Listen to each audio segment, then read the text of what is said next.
মেবোবিয়ান gland নামের গ্রন্থি চোখের আর্দ্রতা বজায় রাখে।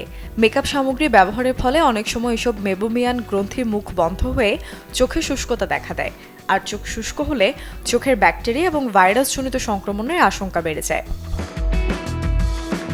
চোখে আইশ্যাডো এবং গ্লিটার জাতীয় প্রসাধনীর ক্ষুদ্র কণা থেকে অনেক সময় চোখের অ্যালার্জি বা পানি পড়া রোগ হতে পারে।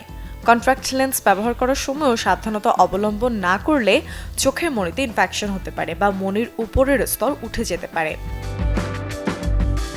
কন্ট্যাক্ট লেন্স বা প্রসাধনী ব্যবহারের আগে হাত ভালোভাবে ধুয়ে নিন।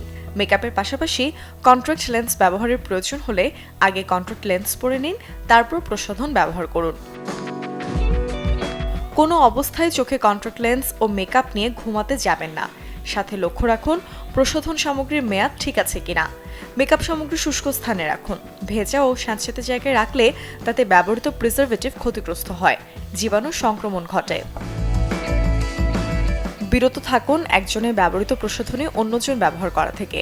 চোখ লাল বা অন্য কোনো রোগ থাকা অবস্থায় মেকআপ ব্যবহার করা থেকে দূরে রাখুন, এতে রোগ বেড়ে যাওয়ার আশঙ্কা থাকে। চোখে নতুন কোনো প্রসাধন ব্যবহারের আগে সেটি আগে হাতে লাগিয়ে নিতে পারেন।